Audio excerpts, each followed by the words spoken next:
Des productions du corps en mouvement. We are the music. Welcome to another live body production.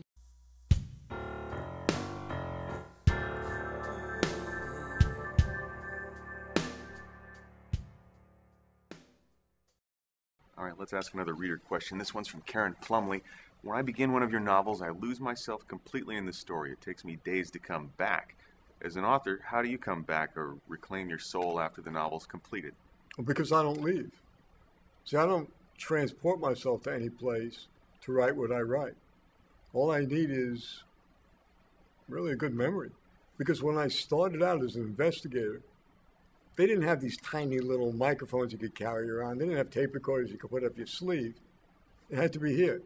You do not interview somebody in a gambling den. You do not interview somebody in a whorehouse or a place where they're trafficking in firearms and take notes. Wouldn't be a real smart idea. So you develop a very good memory and a very good ear. That's all. I don't claim to have any creative skill, but I've got a real good memory and a real good ear. I remember what I heard. I remember what I see. The books are just an organic extension of my work. I'm not anybody who will ever get writer's block. So for me, it's no transition at all. Right, now related to this, there are probably a lot of people who don't know where you leave off and Burke begins and assume, apart from the fact that you happen to not be a career criminal that I know of.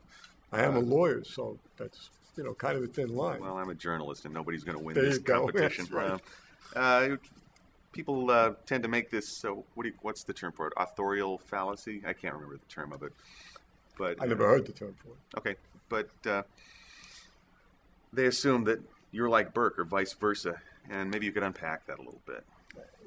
Look, I want Burke to be your eyes and your ears to a world you're not likely to visit, but that you should know exists. So do we share the same taste in, women, racehorses, music? Sure. Does a lot of that rage and anger in him come from within me? Absolutely. But I'm not writing my life story here. I don't know what more I could tell you than that. Okay. Oh, I mean, you want to know if I had a Neapolitan Mastiff? Absolutely. I have a pit bull that I miss greatly? Yes. There are parallels there, but remember, to live that life is antithetical to writing a book. What Burke wants is to be under the radar forever.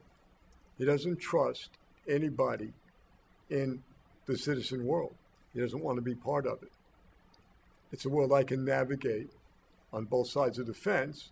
I write about this side of the fence and I live on that side. But you actually, some of the characters, the main characters you drew from people you know or knew. Sure. Right? Sure. You had a Mama's restaurant when you were coming up? Not when I was coming up, actually. That was my law office. Right.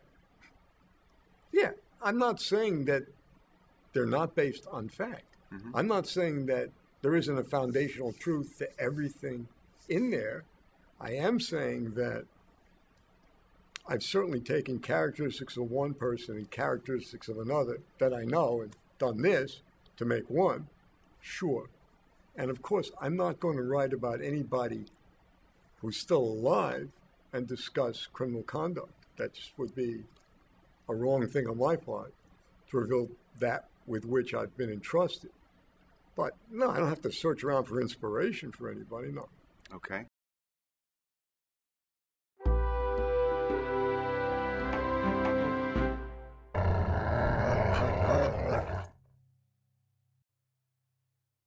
Live Body Productions. Live Body Productions. We're the music.